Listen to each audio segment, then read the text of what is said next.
கட்சியில் வந்து மேடையில் பார்த்தீங்கன்னா மொத்தம் 3000 பேர், ஏதோ ஒரு 300 பேர் நினைக்கிறேன். அந்த நம்ப மாட்டீங்க, அவர் தான் மேடையில் இருக்கிறவங்க பூரா துரத்துறாரு, கீழே இறங்கு கீழே இறங்கு கீழே இறங்குன்னு இறக்கி விட்டது பூரா அங்கே அண்ணன் திருமாவளவன் தான். அவர் தான் இன்னொரு சந்தர்ப்பத்தை சொல்லியிருக்கிறாரு, இந்த ஆர்எஸ்எஸ் காரங்க என்னைக்காவது மைக்கு முன்னாடி பார்த்துருக்கியா, என்னைக்காவது நான் பேசணும்னு பேசி ஆசைப்பட்டு பார்த்துருக்கியா, தலைவரோட ஃபோட்டோ எடுக்கும்போது பின்னாடி பார்த்துருக்கியா, கிடைச்ச இடத்துல வந்து படுத்து கிடைச்ச சாப்பிட்டு வச்சுட்டு அவ்வளோ பெரிய தியாகம் பண்ணிட்டு இருக்காங்கன்னு அண்ணன் வசிஷ்டர் வாயால் பிரம்மரிஷி பட்டம் வாங்கின மாதிரி அண்ணன் திருமாவளவன் வாயாலே வந்து ஆர்எஸ்எஸ் வந்து அவ்வளோ பெரிய பட்டத்தை வாங்கியிருக்கு. பாஜக எதிர்பார்த்தது என்னமோ ரஜினிகாந்த், அவர்களுக்கு வந்து சேர்ந்தது என்னமோ ரங்கராஜ் பாண்டே. எந்த மேடையாக இருந்தாலும் ஏறி பேசுவேன். அது பிஜேபி மேடையாக இருந்தாலும் சரி, திமுக மேடையாக இருந்தாலும் சரி, விடுதலை சிறுத்தைகள் மேடையாக இருந்தாலும் பேசுகிற இடத்த பூரா உண்மையை தான் பேசுவேன். எனக்கு அதில் எந்த குழப்பமும் இல்லை. எங்கள் அண்ணன் எடப்பாடி பழனிசாமி எமகண்டம் முடிஞ்ச பிறகு 3 to 4 முடிஞ்ச பிறகு வருவான்னு வந்தார், அவ்வளோதான். வேற ஒன்றுமே கிடையாது. அது என்ன நடக்குமா நடக்குமா பாடி லாங்குவேஜில் திரு எடப்பாடி பழனிசாமி இப்படி மேலே பார்த்துட்டு இருந்தார் சார். மொத்தம் 7 சேர் வச்சுருந்தாங்க, அப்புறம் 6 சேர் தான் போட்டாங்க, பின்னாடி என்டிஎன் போட்டிருந்தாங்க, அப்புறம் பிஜேபி பார்த்தாங்க. நாங்கள் ஒருத்தர் ஹலோ மைக் டெஸ்டிங் சொல்லிட்டு இருந்தார், அதை நீங்கள் பார்க்கல அப்படின்னு. இரவு விருந்தே திரு எடப்பாடி பழனிசாமி அவருடைய வீட்டில் திரு அமித்ஷா அவர்கள் சாப்பிட்டுருக்காரு. ஆனால் இவங்க வந்து எப்படி நாங்கள் நீங்கள் பதறாதீங்க, நீங்கள் பதர் நின்று நடந்துருங்க அப்படின்னு. ஐயோ அப்படின்னு அவர் இதற்கு முன்னாடி சொன்னார், சார் கூட்டணி அமைய பங்குனி உத்திரத்து அன்னைக்கு நல்ல முகூர்த்த தண்ணி நடக்க போது பார்த்துட்டே இருக்கும். நடந்துருச்சு. பாஜக அதிமுக ஆட்சி வந்தால் என்ன ஆகும் அப்படின்னா யாருக்குமே தெரியல. இங்கே ஒரு 4 திட்டம் வந்தா அது யார் கொண்டு வந்தான்னு யாருக்கும் தெரியல. அது பாஜக காரங்க இது நாங்கள் கொண்டு வந்த திட்டம் சொல்றதுக்கு முன்னாடி ஏற்கனவே ஒரு ஸ்டிக்கர் அங்கே இருக்குது. ஜல் ஜீவன் திட்டம் யார் கொண்டு வந்தோன்னு அண்ணன் போய் நின்பாட்டார். அங்கே போய் குன்னூரில் போய் கேட்குறாங்க, தண்ணி வருதாயா, குழாய் இருக்கா வீட்டு. அவங்க ஆமாம் அப்படி குஞ்சம் விட்டா தலைவர் ஸ்டாலின் கொடுத்தாரு சொல்லியிருப்பான் போல. அப்படி அந்த ஆள் அவரு அவ்வளோ வெள்ளந்தியாக இருக்காங்க சாதாரண. அப்போ எந்த திட்டமும் ஒரு தயக்கம் இல்லை. அண்ணன் முதலமைச்சர் திரு ஸ்டாலின் அவர்களே சொன்னாரே ஜல் ஜீவன் திட்டத்தை எல்லாம் செயல்படுத்துங்கன்னு. நான் கூட கன்ஃபியூஸ் ஆகிட்டேன், இவர் படம் இருக்கு தலைவர் ஜல் ஜீவன் தமிழ்நாட்டை கூட ஜல் ஜீவன் பேர் வைக்க ஆரம்பிச்சாங்க போல அப்படின்னு நினச்சேன். அதிமுக பாஜக என்டிஏ கூட்டணி ஆட்சி அமைஞ்சிருச்சின்னு நினைச்சிங்கன்னா உங்களை நீங்களே ஏமாற்றிக் கொள்கிறீர்கள். எத்தனை தொகுதின்னு முதல்ல முடிவு பண்ணும். அந்த நம்பர் வாங்குறதுக்குள்ளே வந்து தாவுத்து எங்கள் அண்ணன் எடப்பாடி பழனிசாமி வந்து காலமாட்டிலே பால கறந்துருவார். பயங்கர டஃப் நெகோசியேட்டர். சாதாரணமாக அவர்கிட்ட நீ ஒரு விஷயத்தை வாங்கிட முடியாது. அண்ணன் நயனாருக்கு நிறைய பழக்கம் இருக்கு, இன்னும் நிறைய பழக்கம் வரப்போகுது. எங்கள் வாழ்வும் எங்கள் வளமும் மங்காத தமிழ் என்று சங்கே முழங்கு. நண்பர்கள் அனைவருக்கும் இனிய புத்தாண்டு திருநாள் வாழ்த்துக்கள். நிறைய நல்லது நடக்கட்டும், இறைவன் கூட இருக்கட்டும், எங்களுடைய ஊருடைய தாயார் ஆண்டாளம்மா கூட இருக்கட்டும். ரொம்ப ஒரு அற்புதமான நிகழ்ச்சி இது. ஒரே நாடு பத்திரிகையை வந்து வெறும் 3 பேர் வச்சுக்கிட்டு எங்கள் அண்ணன் நம்பினாரன் எப்படி செயல்படுத்துறாருன்னு எனக்கு தெரியும். அதுக்கு வந்து சந்தாதாரர்கள் எவ்வளோங்கிறது மட்டும் இல்லை, உள்ள கான்ட்ரிபியூட்டர்ஸே வந்து ரொம்ப பெரிய சேலஞ்சிங். பட் வந்து திரு நாராயணன் அவர்களை நம்பி எதையும் கொடுக்கலாங்கிறனால தான் அவருக்கு நம்பி நாராயணனே பேர் வச்சாங்க. சங்கத்திலேருந்து வளர்ந்தவங்க பூரா அப்படி தான் இருப்பாங்க. என்ன கிடைக்குது அப்படிங்கிறதுலாம் இல்லாமல் என்ன இருக்குதுன்னு பார்த்துட்டு வேலை பார்க்கக்கூடியவங்களாம் அப்படி இருக்கிறாங்க. நான் பார்த்து அவர்கள் வந்து ஒட்டுமொத்தமாக தியாகம்தான் அவர்களுக்கு சொல்லிக் கொடுக்கப்பட்டதே. அது வந்து இதை நான் சொல்லலை, எங்கள் அண்ணன் திருமாவளவன் சொல்லியிருக்கிறார். உண்மையிலேங்க இன்னைக்கு காலையில் ஒரு பொதுக்கூட்டத்தில் கட்சியில் வந்து மேடையில் பார்த்தீங்கன்னா மொத்தம் 3000 பேர், ஏதோ ஒரு 300 பேர் நினைக்கிறேன். அந்த நம்ப மாட்டீங்க, அவர் தான் மேடையில் இருக்கிறவங்க பூரா துரத்துறாரு, கீழே இறங்குன்னு இறக்கி விட்டது பூரா அங்கே அண்ணன் திருமாவளவன் தான். அவர் தான் இன்னொரு சந்தர்ப்பத்தை சொல்லியிருக்கிறாரு, இந்த ஆர்எஸ்எஸ் காரங்க என்னைக்காவது மைக்கு முன்னாடி பார்த்துருக்கியா, என்னைக்காவது நான் பேசணும்னு பேசி ஆசைப்பட்டு பார்த்துருக்கியா, தலைவரோட ஃபோட்டோ எடுக்கும்போது பின்னாடி பார்த்துருக்கியா, கிடைச்ச இடத்துல வந்து படுத்து கிடைச்ச சாப்பிட்டு வச்சுட்டு அவ்வளோ பெரிய தியாகம் பண்ணிட்டு இருக்காங்கன்னு அண்ணன் வசிஷ்டர் வாயால் பிரம்மரிஷி பட்டம் வாங்கின மாதிரி அண்ணன் திருமாவளவன் வாயாலே வந்து ஆர்எஸ்எஸ் வந்து அவ்வளோ பெரிய பட்டத்தை வாங்கியிருக்கு. அதிலிருந்து வந்தவர் திரு நம்பி அவர்கள் நிறைய சர்வப்பரி தியாகம் பண்ணக்கூடிய ஒரு பெரிய விஷயம். நான் வந்து 2 பெரிய தமிழ்நாட்டின் மிக முக்கியமான நாளிதழ்கள்லேருந்து பயிற்சி பெற்றவன் அப்படிங்கிற அடிப்படையில் இது எவ்வளோ பெரிய சேலஞ்ச் அப்படிங்கிறது தெரியும். அது வந்து ஒரு பெரிய ஒரு சவாலான விஷயம். அதை வந்து அண்ணன் செஞ்சுக்கிட்டு இருக்கிறாரு. இப்போ மின்னிதெல்லாம் வந்துக்கிட்டு இருக்குது. நாளேடு ஆரம்பிக்கணும் அப்படின்னு அண்ணன் சொன்னார். உடனே இங்கே உடனே ஆரம்பிக்கணும், நாளைக்கு ஆரம்பிச்சிடலான்னாரு. அவர் வந்து இது சப்ஸ்கிரைப் பண்ணலன்னு எனக்கு தெரியும். அப்படி சொன்னவர் வந்து அது வந்து சொல்லிட்டு போகிறது ஈஸி, அதுக்கப்புறம் செய்கிறது யாருன்னு எனக்கு தெரியும். அண்ணன் வேறு வெளியில் பார் கோடு வச்சுருக்கோம். பார் இல்லை, பார் கோடு வச்சுருக்கோம். அதை பூரா ஸ்கேன் பண்ணி போங்கன்னாரு. 300 ரூபா இந்த புஸ்தகம். நானும் பார்க்குறேன், 2 குவார்ட்டர் வேலை. யாரெல்லாம் வாங்க போகிறீங்கன்னு பார்க்க போகிறேன். 300 ரூபா வந்து இதோடைய இந்த நாளேட்டுடைய இந்த இதழுடைய விலை. அந்த நம்பர் மட்டுமே கிடைச்சாலே போதும், நீங்கள் பார்க்காட்டாலும் கூட அண்ணன் வந்து அனுப்பிக்கிட்டே இருப்பார். அது வந்து ஆன்லைன் இதாக வந்துக்கிட்டே இருக்குது. ஒரு பெரிய முயற்சி. அதில் வந்து ரொம்ப முக்கியமான விஷயம் பார்த்தீங்கன்னா, நிறைய கட்சிகளுடைய தொலைக்காட்சிகள், நாளிதழ்கள் நம்பர் 1 இருக்கிறது இல்லை. அது வந்து ஒரு நிதர்சனமான உண்மை. இன்றைக்கி ஆளுங்கட்சியாக இருக்கிறது திராவிட முன்னேற்ற கழகம். அவர்களுடைய அதிகாரப்பூர்வ நாளேடு முரசொலி. அப்போ வந்து திராவிட முன்னேற்ற கழகத்துடைய தொண்டர்கள் மட்டுமே வாங்கி படித்தால் முரசொலி தான் தமிழ்நாட்டின் நம்பர் 1 நாளிதழாக இருக்கணும். அவங்களுக்கே தெரிஞ்சிருக்கு அதில் என்ன வரும் அப்படின்னு. அதனால் வந்து அது நம்பர் 1 நாளேடாக இல்லை. அதே தான் எல்லா ஊடகங்களுக்குமே, அவர்களுக்கு மட்டும் இல்லை, எல்லா டிவிக்குமே, எல்லா பேப்பருக்குமே. ஆனால் ஜெயலலிதா அவர்கள் பொதுச் செயலாளராக இருந்தபோது அதிமுகவில் காலை எல்லாரும் சாமி கும்பிட்டு தான் நமது எம்ஜிஆர் பேப்பரே திறக்கணும். யாருடைய பதவி இருக்கு, யாருடைய பதவி இல்லைங்கிறது காலையில் நமது எம்ஜிஆரை பார்த்தா தான் தெரியும்.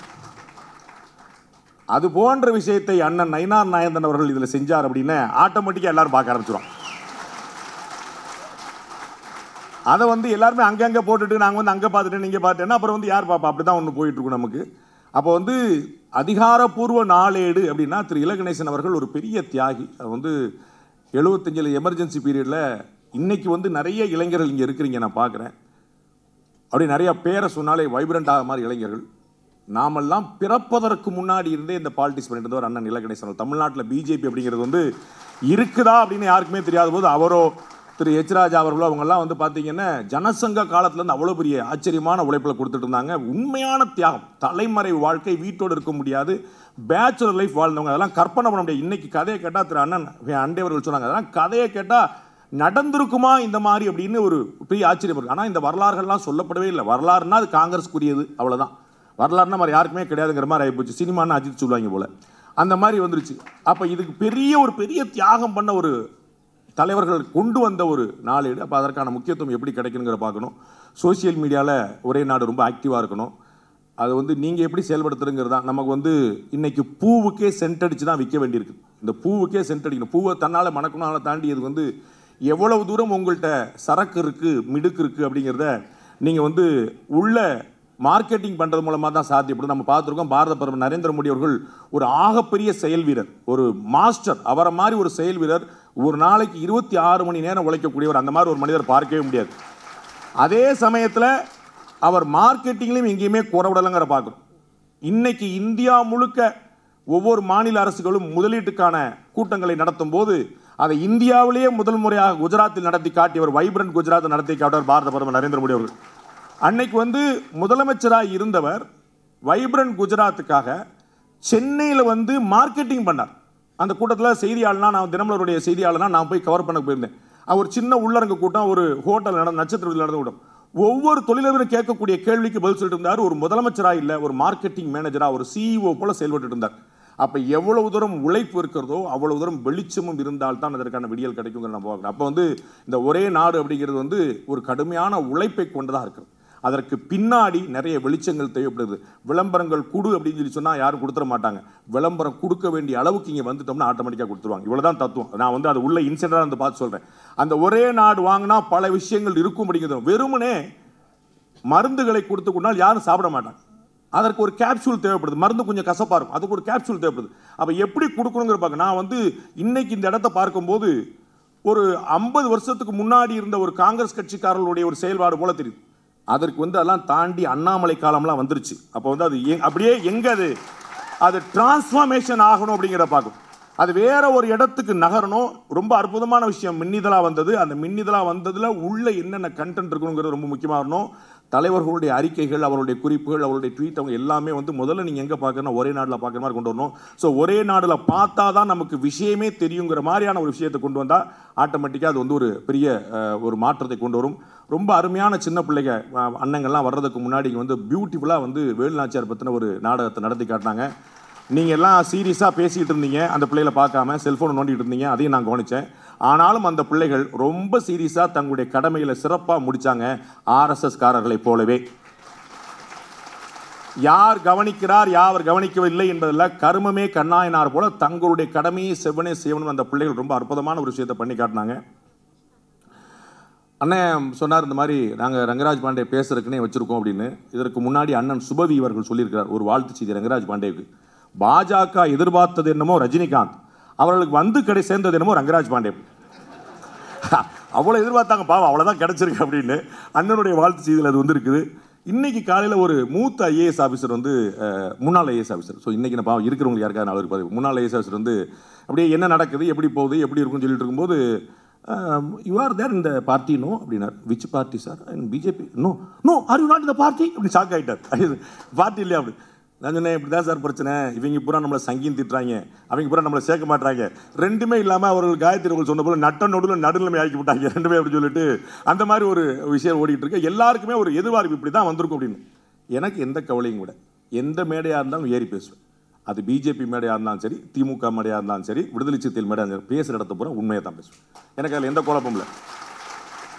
இன்சிடென்டலி பாருங்க, திராவிட முன்னேற்ற கழகத்துடைய மேடையில் நான் பேசும்போது ஒரு விஷயம் சொன்னேன். உங்களுக்கு 2026 தேர்தல் நீங்கள் நினைப்பது போல சுலபமாக இருக்க போவதில்லைன்னு சொன்னேன். அண்ணன் நயினார் வந்துட்டாரு. It is not going to be as much easy task அப்படின்னு பாருங்க. யாருமே எதிர்பாராம பிரஸ் மீட் 12 மணின்னு சொல்லிட்டாங்களா, 2 மணின்னு சொல்லிட்டாங்களா, 4 மணின்னு சொல்லிட்டாங்களா. எங்கள் அண்ணன் எடப்பாடி பழனிசாமி எமகண்டம் முடிஞ்ச பிறகு 3 to 4 முடிஞ்ச பிறகு வருவான்னு வந்தார், அவ்வளோதான், வேற ஒன்றுமே கிடையாது. அது என்ன நடக்குமா நடக்காத நடக்குமா பாடி லாங்குவேஜில் திரு எடப்பாடி பழனிசாமி இப்படி மேலே பார்த்துட்டு இருந்தார். நான் என் தம்பி மாதேஷ் பேட்டி கேட்டார். சார் மொத்தம் 7 சேர் வச்சுருந்தாங்க, அப்புறம் 6 சேர் தான் போட்டாங்க, பின்னாடி என்டிஎன் போட்டிருந்தாங்க, அப்புறம் பிஜேபி பார்த்தாங்க. நான் சொன்னேன், ஒருத்தர் ஹலோ மைக் டெஸ்டிங் சொல்லிட்டு இருந்தார், அதை நீங்கள் பார்க்கல அப்படின்னு. என்னங்க எதெல்லாம் வந்து கேள்வி ஆரம்பிக்க, இதெல்லாம் ஒரு பிரச்சனையாக வருது. அப்போ வந்து நின்று போன அவர் அத்தனை கேள்விக்கு பதில் சொல்ல இல்லை, அவர் பேச விடல. ஏங்க அவரை பேச விடல, அவர் வீட்டில் தானே போய் நைட்டு சாப்பாடே சாப்பிட்டாரு. இரவு விருந்தே திரு எடப்பாடி பழனிசாமி அவருடைய வீட்டில் திரு அமித்ஷா அவர்கள் சாப்பிட்டுருக்காரு. ஆனால் இவங்க வந்து எப்படி, நான் நீங்கள் பதறாதீங்க, நீங்கள் பதறினு நடந்துருங்க அப்படின்னு. ஐயோ அப்படின்னு. அவர் இதற்கு முன்னாடி சொன்னார், சார் கூட்டணி அமைய நடந்த பங்குனி உத்திரத்து அன்னைக்கு நல்ல முகூர்த்த தண்ணி நடக்க போது பார்த்துக்கிட்டே இருக்கும், நடந்துருச்சு. நான் சொன்னேன், வரவேற்புக்கு உங்களுக்கு சொல்லுவாங்க, கட்டாயம் அதுக்கு வந்துருங்க. பத்திரிகையாளர் சொல்லாமல் இருக்க முடியாது, கட்டாயம். அப்போ வந்து இந்த அலையன்ஸ் வந்து ரொம்ப பெரிய ஒரு மாற்றத்தை, ஒரு எதிர்பார்ப்பை ஏற்படுத்தியிருக்கிறது. அது எவ்வளவு தூரம் நகரப்போகுது அப்படிங்கிற நம்ம வந்து அடுத்து நம்ம பார்க்க இருக்கணும். கட்சி பத்திரிகை வேணும் அப்படின்னு நிறைய பேர் நினைக்கலாம். எனக்கு அதில் ஒரு மாற்று கருத்து இருக்குது. நான் வந்து சும்மா பதிவு மட்டும் பண்ணுறேன். மாநில தலைவர் இருக்கிறாங்க, அந்த துறைக்கே சம்பந்தப்பட்ட மத்திய அமைச்சர்கள் அதுக்கு முன்னாடி இருந்தவங்க, அவங்க இருக்கிறாங்க. அதோடைய ஆசிரியர் திரு நம்பி அவர்கள் இருக்கிறாரு. பத்திரிகை நடத்துகிற வந்து சட்டமன்றத்துக்குள்ளேயும் பாராளுமன்றத்துக்குள்ளேயும் ஒரு கார்டு வாங்குறதுக்கும் ரொம்ப பிரயோஜனப்படும். பட் பத்திரிகை நடத்துகிற வந்து ரொம்ப செலவான காரியம். அது வந்து அதுவும் பேப்பராக கொண்டு வர வந்து காஸ்ட். எனக்கு வந்து தினமலர் தினத்தந்திலாம் எவ்வளோ சேலஞ்சை ஃபேஸ் பண்ணிட்டு இருக்காங்கன்னு தெரியும். தினமணியில் வந்து ஒரு கட்டத்தில் வந்து சர்க்குலேஷன் கூட வேண்டாம்னே முடிவு பண்ணாங்க. அது வந்து சர்க்குலேஷன் கூடுனா காப்பி கூடுனா பிரிண்டிங் காஸ்ட் கூடும், பேப்பர் காஸ்ட் கூடும். அப்படி பண்ண முடியாதுன்னு அப்படி சர்க்குலேஷன் வேண்டாங்கிற இடத்துக்கு நிப்பாட்டி வச்சாங்க. அவ்வளோ பேப்பர் காஸ்ட்லாம் இருக்கக்கூடிய விஷயம் வந்து அதை பட்டு ஒரு அருமையான வரவேற்பு கிடைக்குமானால் அது வந்து செய்யலாம். கட்சி பத்திரிகைங்கிற ஒரு சிரமமான விஷயம்ல தாராளமாக முயற்சி பண்ணி பார்க்கலாம். பட் வந்து அதற்கு முன்னாடி 150 விஷயங்கள் வரணும்னு நினைக்கிறேன்.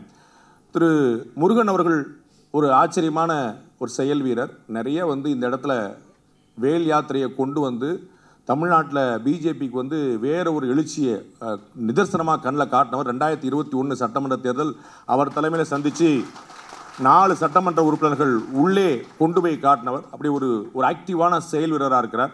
அவரும் அது மாதிரி தான், நிறைய வந்து பேச மாட்டார். அவருடைய ஆக்ஷன்ஸ் வந்து எல்லாருமே தெரிஞ்சிருக்கும். அதே போல் எங்கள் அண்ணன் நயினார் நாகேந்திரன் வந்து பேச்சுக்காக அறியப்பட்டவர் அல்ல, அவர் வந்து ஒரு செயல் வீரர். அவர் வந்து பெரிய பெருந்தன்மைக்கு சொந்தக்காரர். எனக்கு தெரிஞ்சு எந்த ஒரு புதிய தலைவரும் முந்தைய தலைவரை இவரை போல புகழ முடியாது.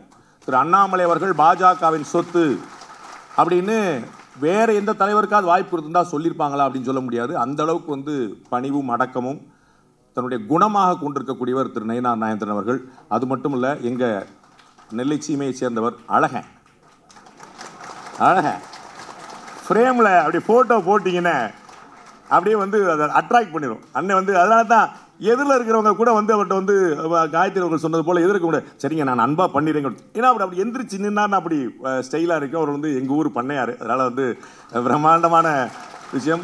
உபசரிப்புகளில் அவர் அடிக்கிச்சுக்கு ஆளே கிடையாது. அவ்வளவு அன்பு பண்பு, அவ்வளோ பெரிய இடம் இருந்தாலும் ரொம்ப ஆச்சரியம் பாருங்கள். எல்லா சமுதாயத்திலையும் வந்து ஒரு பெரிய நட்பு பாராட்டக்கூடியவர் வந்து திரு நயினார் நாகேந்திரன் அவர்கள். நான் திரு அண்ணாமலை அவர்களுடைய பாத யாத்திரையின் போது நான் ஒரு நாள் கவரேஜுக்காக நியூஸுக்கு நான் போயிருந்தேன் சாணக்கியாலேருந்து. அப்போ வந்து அண்ணனுடைய பகுதியில் தான் அது நடந்தது. யூ ஓன்ட் பிலீவ், நானும் அண்ணனும் நடந்து முன்னாடி போய்கிட்டே இருக்கிறோம். மாற்று கட்சியை சேர்ந்தவர்கள், எந்த கட்சி சொன்னால் அவங்களுக்கு பிரச்சனை வந்துருங்கனால சொல்லாமல் விடுறேன், மாற்று கட்சியை சேர்ந்தவர்கள் ஊர்வலத்தின் முன்னாடி வந்து அண்ணன் நயினாரை பார்த்து வணக்கம் வைத்து 10 நிமிஷம் பேசிட்டு இருந்தாங்க. எல்லாம் அவர் வேற கரவேட்டி கட்டியிருக்கிறார். அவர் கரவேட்டி கட்டியிருக்கிறார். ஒவ்வொரு அவர் சாலையில் திரு நயினார் நடந்தா அது எல்லோரும் அவரை உரிமை கொண்டாடுறாங்க. ரொம்ப பெரிய ஆச்சரியம். ஏடிஎம்கேக்காரனை ஓட்டு போடுறான், டிஎம்கேக்காரனை ஓட்டு போடுறான் பிஜேபிக்கு. அந்த மாதிரி அண்ணன் வந்து எல்லா பக்கமும் ஆள் அனுப்பி வச்சிருக்காரு. இப்போ கூட ஏதோ ஒரு மாவட்டத்தில் மாறினா நினைக்கிறேன், அந்த பக்கம் போயிருக்காருன்னு நினைக்கிறேன். அண்ணன் இங்கேருந்து அங்கே ஆள் அனுப்பிட்டார் அப்படின்னு சொல்லிட்டு அந்த மாதிரி எல்லா இடத்துலையும் போட்டு அவ்வளோ ஒரு பெரிய ஒரு தன்மையான பழகக்கூடியவர் அவர். வந்து நான் அண்ணாமலை வந்து ஒரு புயல் என்னெல்லாம் அப்படி எதிர்க்காதீங்க, நான் எதிர்பார்க்காதீங்க, நான் வந்து பொதிகை தென்றல்னார். அண்ணன் பூலித்தேவன் வம்சத்தில் வந்தவர். அதெல்லாம் வந்து நீங்கள் எல்லாம் அப்படி நாங்கள் தென்றல்லாம் அப்படியே விட முடியாது. பின்னாடி இந்த ஃபேனை வச்சு நாங்கள் அடிச்சுக்கிட்டு அதில் போனாங்க, அதெல்லாம் விட முடியாது. வீரன் சுந்தரலிங்கம் பிறந்தமன், செக்கிழுத்த செம்மல் சிதம்பரனார் பிறந்தமன், கர்ம வீரர் காமராஜர் பிறந்தமன். அந்த தெற்கத்தி சீமையிலேருந்து ஒருத்தர் வந்துட்டு தாமரவரி தண்ணியில் குடிச்சிட்டு வந்துட்டு தண்ணி காட்டாமல் விடுறதா? அதை வந்து அது கிடையவே கிடையாது. பேச்சுக்கு நிறைய பேர் இருக்கிறாங்க, அதை நாங்கள் சமாளிச்சுக்கிறோம். நிறைய பேர் இருக்கிறாங்க, அதை வந்து ஆள் ஓடிக்கிடும். செயலுக்கு தான் இங்கே வந்து உடனடியாக ஒரு ஆள் தேவைப்படுகிறது. அதை இந்தியாவில் பெரிய அளவுக்கு வியந்து பாராட்டக்கூடிய ராஜதந்திரிகளில் சாணக்கியர்களில் மாஸ்டராக இருக்கக்கூடிய திரு அமித்ஷா அவர்கள் வந்து அப்படி வடிகட்டி ஒரு ஆளை வந்து எடுத்திருக்கிறாருன்னு அதுவே போதும். நம்ம யார் சர்டிஃபை பண்ணுறாங்கன்னு பார்க்கணும்ல. திரு நயினார் நாகேந்திரன் எப்படிப்பட்ட தலைவராக இருப்பார் அப்படின்னு திரு அமித்ஷா அவர்களால் அடையாளம் காணப்பட்டிருக்கார், அப்படிப்பட்டவராக இருப்பார்னு புரிஞ்சுக்கலாம்.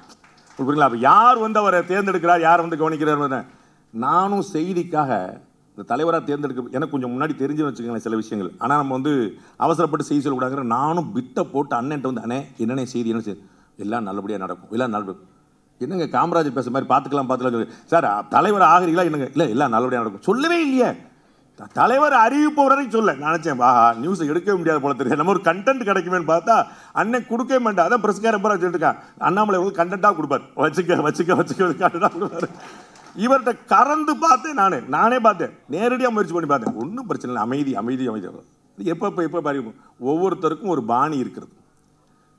திரு வாஜ்பாய் அவர்கள் வருவதற்கு பிறகு நமக்கு வந்து இன்னொரு தலைவர் இருக்க முடியாது, வாஜ்பாய் போல ஒரு தலைவர் இருக்க முடியுமா அப்படின்னு நினைச்சாங்க.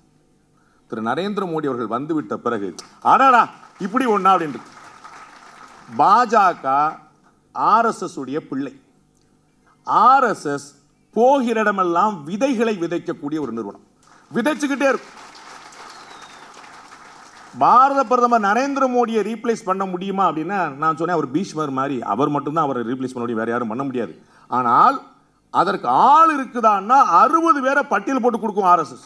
அவ்வளோ பெரிய கட்சி, அவ்வளோ பெரிய இயக்கம். 65 வயசுல இருந்து அங்க யோகி ஆதித்யநாத் வச்சுக்கோங்க, இந்த பக்கம் நம்ம தேஜஸ்வி சூர்யா வரைக்கும் வச்சுக்கோங்க, அவ்வளோ வயசு வாரியா அப்போ வந்து விதைகளை விருட்சமாக்கக்கூடிய விஷயம். திரு அண்ணாமலை அவர்கள், அவர் பேர் சொன்னாலே உங்களுக்குலாம் பயங்கரமா அப்படி வைப்ரேஷன் வருது, நான் பார்க்குறேன். திரு அண்ணாமலை அவர்கள் இன்னைக்கு உங்களுக்கு வந்து பெரிய தலைவர். 2021 உங்களுக்கு யாருன்னு தெரியாத போது ஒரு அடையாளம் கொண்டது பாஜக ஆர்எஸ், அதை மறந்துடாதீங்க. அப்ப அவர் நாளைக்கு என்னவா வருவார்னு கண்டுபிடிக்கக்கூடிய தன்மை, அதை நம்ம புரிஞ்சுக்கணும். இன்னைக்கு உங்களுக்கு எல்லாம் தெரியும், அப்படி தலைவன் சூப்பரா அப்படின்னு. அவர் யார் என்று உங்களுக்கு தெரியாத போது நேரா மேலேருந்து இறக்கி வச்சுட்டு இவர் தான் உங்களுடைய தலைவர் சொன்னாங்க. அப்ப பாஜக ஆர்எஸ்எஸ் இயங்குகிற சிஸ்டத்தை நீங்க முதல்ல நம்பணும். இந்த சிஸ்டம் வந்து அக்கா தமிழிசை அவர்கள் சொன்னது போல தனக்கான தேவையை சரியான நேரத்தில் தானே தகவமைத்துக் கொள்கிற கட்சியாக பாஜகவும் ஆர்எஸ்எஸும் இருக்கு. பாஜக அதிமுக ஆட்சி வந்தால் என்ன ஆகும் அப்படின்னா யாருக்குமே தெரியல. ஏன்னா பாஜக ஆட்சிக்கு வந்ததில்லை தமிழ்நாட்டை பொறுத்து. இங்கே ஒரு 4 திட்டம் வந்தா அது யார் கொண்டு வந்தான்னு யாருக்கும் தெரியல. அது பாஜக காரங்க இது நாங்கள் கொண்டு வந்த திட்டம் சொல்றதுக்கு முன்னாடி ஏற்கனவே ஒரு ஸ்டிக்கர் அங்கே இருக்குது. அப்ப என்ன செய்யறேன்னு தெரியாம உமிழிக்கிறாங்க. யார் கொண்டு ஜல் ஜீவன் திட்டம் யார் கொண்டு வந்தோன்னு அண்ணன் போய் நின்பாட்டார். அங்கே போய் குன்னூர்ல போய் கேட்குறாங்க, தண்ணி வருதாயா, குழாய் இருக்கா வீட்டு? அவங்க ஆமா அப்படி குஞ்சம் விட்டா தலைவர் ஸ்டாலின் கொடுத்தாரு சொல்லியிருப்பாங்க. அப்படி அந்த ஆள் அவ்வளோ வெள்ளந்தியா இருக்காங்க, சாதாரண. அப்ப எந்த திட்டமும் ஒரு தயக்கம் இல்லை. அண்ணன் முதலமைச்சர் திரு ஸ்டாலின் அவர்களே சொன்னாரே ஜல் ஜீவன் திட்டத்தை எல்லாம் செயல்படுத்துங்க. நான் கூட கன்ஃபியூஸ் ஆயிட்டேன், இவர் படம் இருக்கிற தலைவர் ஜல் ஜீவன் தமிழ்நாட்டு கூட ஜல் ஜீவன் பேர் வைக்க ஆரம்பிச்சாங்க போல அப்படின்னு நினைச்சேன். அப்ப யார் கொண்டு வந்தானே தெரியாது. அப்ப என்ன தேவைப்படுது? ஒரு ஸ்ட்ராங்கான பிரச்சாரம் மக்கள்கிட்ட தேவைப்படுது. யார் எதை செய்தார்கள் என்று கொண்டு சேர்க்க வேண்டிய கடமை இருக்கு. நீங்க அதிமுக பாஜக கூட்டணி அமைஞ்ச உடனே, அதிமுக பாஜக என்டிஏ கூட்டணி ஆட்சி அமைஞ்சிருச்சின்னு நினைச்சீங்கன்னா உங்களை நீங்களே ஏமாற்றிக் கொள்கிறீர்கள். இதற்கு பிறகு 1000 வேலைகள் இருக்கு, 100 தகராறு இருக்கும், 150 அதிருப்திகள் இருக்கும். ஒருத்தருக்கு ஒருத்தர் இன்னைக்கு ஏதோ பொள்ளாச்சி பக்கத்தில் ஏதோ ஒரு கூட்டம் கூட போட்டு எங்கள் முன்னாள் எம்எல்ஏ ஒரு கவுன்சிலர்லாம் ஏதோ சொன்னாங்க போல், எங்கெல்லாம் கொஞ்சம் வருத்தமாக இருக்குந்தாலும் நிறைய வரும். அதெல்லாம் அனுசரித்து போய் உங்களுடைய தலைமை என்ன சொல்கிறது அந்த ஸ்டாண்ட்லேருந்து டிவேட் ஆகாமல், ஆளுக்கால் சோசியல் மீடியாவில் எனக்கு ஃபேஸ்புக் இருக்குது ட்விட்டர் இருக்குன்னு போட்டு பாஞ்சிக்கிட்டு இருக்காம, நீ ஒரு வார்த்தை சொன்னால் எங்களுக்கு 10 வார்த்தை சொல்ல தெரியும் அப்படி சொல்லிட்டு இருக்காம சொல்லிட்டு இல்லை நீங்கள் சொல்ல வேண்டிய ஆள் வேற. ஆனால் அவர்கள் முயற்சி என்ன, உங்களுக்குள்ள கம்பு சுத்த விட்டா அவங்க ஈஸியாக ஜெயிச்சிடலாம். அப்போ உங்களுக்கான நோக்கம் என்னங்கிறத தெளிவு வச்சுங்க, உங்களுக்கான பாதை என்னங்கிறத தெரியுங்க. போக வேண்டிய தூரம் அதிகம், பாதை அவ்வளவு சுலபமானதல்ல. நான் சொன்னேன் 2026 தேர்தல்ங்கிறது 2016 தேர்தல் போல இருக்கக்கூடிய வாய்ப்பு இருக்குது. 2016 ஒரு கட்சி 134 இன்னொரு கட்சி 100 தொட்டு நின்றுச்சு, அது போல இருக்க வாய்ப்பு இருக்கு. ஆனால் எந்த கூட்டணி 134 எந்த கூட்டணி 100 என்பது உங்களுடைய கையில் இருக்குது. அப்போ உங்களுக்கு அந்த எண்கள் வேண்டுமென்றால் எல்லாம் மேலே இருக்கிறவன் பார்த்துக்குருவான்னு, மேலே இருக்கிறவங்க தலைவர் தான் நியமனம் பண்ண முடியும், மேலே இருக்கிற அவங்க பண்ண முடியாதுல்ல. அப்போ அது கீழே ஒவ்வொருத்தரும் கடைக்கோடி தொண்டன் வரை பாஜகவுடைய ஆட்சி எப்படி இருக்கும் என்றால், குஜராத் அதற்கு முதல் மாடலாக இருந்தது. குஜராத் மட்டுமல்ல, இன்னைக்கு யூபி. நான் இப்போ காசி தமிழ் சங்கமத்துக்கு போயிருந்தேன். என்ன சாலைகள் அங்கே, நமோ காட்னு ஒன்று இருக்குது. திரு நரேந்திர மோடி அவர்கள் பிரதமராக வந்த பிறகு உருவாக்கப்பட்ட ஒரு காட். அது ஓரங்கட்டப்பட்டு புறக்கணிக்கப்பட்டு கேட்பார் இல்லாமல் இருந்த ஒரு படித்துறை, ஒரு சாதாரண ஆற்றுப்படுகை.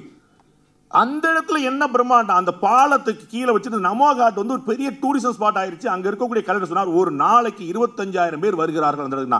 இந்த தமிழ் சங்கம் இல்லாத சாதாரண காலங்களில் எவ்ரி டே 25,000 பேர். அது ஓரங்கட்டப்பட்டு புறக்கணிக்கப்பட்டு இருந்த ஒரு சாதாரணமான ஆற்றுப்படுகை படித்துறை. அதை கூட இப்படி மாற்றக்கூடியது அந்த ஊர் எம்பியா இருக்கக்கூடிய, இந்த நாட்டுடைய பிரதமராக இருக்கக்கூடிய திரு நரேந்திர மோடி சாத்தியமாக. அப்ப அவர்களுடைய ஆட்சி எப்படி இருக்கும் என்பதை நீங்கள் தான் கொண்டு போய் சொல்லணும். தெரியாம இருந்துச்சுன்னா அது கதைக்காது. நம்ம உங்களுக்குள்ள கம்பு சுத்துறதுக்கு நிறைய சந்தர்ப்பங்கள் இருக்கு. நான் அவருடைய ஆளு, நான் இவருடைய ஆளு. தேசிய கட்சினா காங்கிரஸ் கட்சி மாதிரியே தான் இருப்பீங்களா? ஆளுக்கு ஒரு கோஷ்டி, ஆளுக்கு ஒரு பஞ்சாயத்து, நாங்கெல்லாம் தேசிய கட்சி அப்படியே தான். 100 தலைவர்கள் வருவார்கள், 100 தலைவர்கள் போவார்கள். இந்த கட்சி நிலைத்திருக்கும், இந்த ஆட்சி நிலைத்திருக்கும். நீங்க நினைச்சீங்க என்ன, இந்த ஆட்சி நிலைத்திருக்கும் நீங்க நினைச்சீங்க என்ன, அப்படி நினைச்சீங்கன்னா அதற்கு உழைக்க வேண்டிய விஷயங்கள் அதிகம் இருக்கு, அதை மறந்துடக்கூடாது. யாரோ ஒருத்தர் உழைப்பார் நினைச்சா அது நடக்கவே நடக்காது. நீங்கள் உழைக்க தயாரா இருக்கீங்களான்னு பார்க்கணும். ஒவ்வொரு விஷயத்திலும் சாதாரண தொண்டன் சிறை செல்ல தயாரா இருக்கான். அந்த சிறை செல்றதுக்கு அந்த வழக்கறிஞர் அணிங்கிறத ஒன்று பலப்படுத்தும். யாராவது ஒருத்தர் சிறை செல்லாமல் தடுப்பேன் அப்படின்னு நிற்கணும். சிறை சென்றால் உடனடியாக மீட்பேன் அப்படின்னு நினைக்கணும். உள்ள போயிட்டா வெளியே வந்திருக்க ஆள் இல்லைன்னா சாதாரண எனக்கு தெரிஞ்ச ஒரு கதை சொல்றேன். ஒரு தொண்டன் என்னைக்கோ ஒரு நாள் போட்ட ஒரு ட்வீட்டுக்காக அவனை சிறை கொண்டு போயிட்டாங்க. அவன் பிஜேபி சேர்ந்தவன் தான். ராத்திரி 2:30 மணிக்கு வழக்கம் போல இந்த பேட்டர்ன் படி கதவை தட்டி கூட்டு போயிட்டாங்க. அவங்க அப்பா பிஜேபிக்கு எங்களுக்கு சம்பந்தம் இல்லைங்க அப்படின்னா, பையன் சிறைக்கு போற அப்படி பார்த்துட்டு பிஜேபி எனக்கு சம்பந்தம் இல்லைன்னாங்க. அப்ப என்ன நடந்திருக்கும் ஆக்சுவலா? ஆமாங்க, நாங்க எங்க குடும்பமே பிஜேபின்னு சொல்லியிருக்கோம். எப்ப சொல்லியிருப்பாங்க? அவர்களுக்கு துணை நிற்கிறதுக்கு 4 பேர் இருந்தா சொல்லியிருப்பாங்க. நல்லா ஞாபகம் வச்சுக்கணும். அப்ப வெறுமனே ஐடியில் உட்கார்ந்து கம்பு சுத்துறேன், சோசியல் மீடியாவில் உட்கார்ந்து கம்பு சுத்துறீங்க, களத்தில் நிற்கிறதுக்கான இருக்கணும். இனிமேல் திரு நயினார் நாகேந்திரன் அவர்களுடைய கலந்து கொள்ளக்கூடிய கூட்டம் எதுவுமே உள்ளரங்க கூட்டமா இருக்கக்கூடாது. எதுவா இருந்தாலும் பெருந்திடல் கூட்டமா தான் இருக்கணும். என்னப்பா இந்த டிராபிக் ஜாம் ஆகி போச்சு, அந்த பக்கம் போக முடியல, நயினார் நாகேந்திரன் கூட்டமாப்பா சொல்லணும், பாஜக கூட்டமாப்பா சொல்லணும். அப்படி இருந்தால்தான் அது 4 பேரால கவனிக்கப்படும். உள்ளரங்க கூட்டத்திலேயே வச்சுக்கிட்டு இருந்தீங்கன்னு வச்சுக்கோங்க, கட்சி எப்படி வெளியரங்கத்துக்கு கொண்டு போக போறீங்க? அப்ப அடுத்த கூட்டம் எங்க நடக்கணும் முடிவு பண்ணிக்கங்க. அண்ணன் நயினார் அவர்கள் கலந்துக்கிறார், அண்ணன் முருகன் அவர்கள் கலந்துக்கிறார்னு எங்க நடக்கணும் பாத்துங்க. அப்ப நீங்கள் உங்கள் பிரம்மாண்டத்தை விஸ்தரித்துக் கொண்டே போனால்தான் அது வியப்பை ஏற்படுத்தும். அதிமுக இருக்கு, அவர்கள் துணை இருக்குது, நீங்க ஆட்சிக்கு வந்தெல்லாம் நினைக்காதீங்க. அந்த அதிமுக நல்ல வேளை நம்ம கூட பாஜக இருக்குன்னு நினைக்கணும். அதற்கான வேலை நீங்க பார்க்கணும். அதுக்கு நீங்க பார்த்தா தான் நடக்கும். நல்ல வேலை ஏடிஎம்கே நம்ம பிஜேபி அலைன்ஸ் வச்சுட்டோம், ஏடிஎம்கே அப்ப அந்த அளவுக்கு கொண்டு போகணும். அவங்க பார்த்துக்கிட்டோம்னு சொன்னா that is not going to easy game. அண்ணன் நயினார் நாகேந்திரனுக்கு பெரிய டஃப்பான டாஸ்க் காத்திருக்கு. எத்தனை தொகுதின்னு முதல்ல முடிவு பண்ணும். அந்த நம்பர் வாங்குறதுக்குள்ளே தாவுத்து. எங்க அண்ணன் எடப்பாடி பழனிசாமி காலமாட்டிலே பால கறந்துருவார். பயங்கர டஃப் நெகோசியேட்டர். சாதாரணமாக அவர்கிட்ட நீ ஒரு விஷயத்தை வாங்கிட முடியாது. அண்ணன் நயினாருக்கு நிறைய பழக்கம் இருக்கு, இன்னும் நிறைய பழக்கம் வரப்போகுது. எவ்வளவு தொகுதிங்கிறது சேலஞ்ச், எந்தெந்த தொகுதிங்கிறது சேலஞ்ச். அப்புறம் உள் ஒதுக்கீடு வேற இருக்குது. எங்க அண்ணனுக்கு, எங்க கூட வந்தவங்களுக்கு, கூடவே நின்றவங்க அப்படி தாவு தீர்ந்து போகும். அப்ப அவ்வளவையும் தாண்டி ஒரு முடிவுக்கு வரும்போது எந்த முடிவாக இருந்தாலும் நீங்கள் விரும்புகிறதா இருக்கணும் அப்படின்னு நினைச்சு ஆளாளுக்கு வேலை பார்த்தீங்கன்னா ஒரே நாடு தமிழ்நாடு, இந்த பத்திரிகை எல்லாமே ஒன்றாகும், நன்றாகும். வணக்கம்.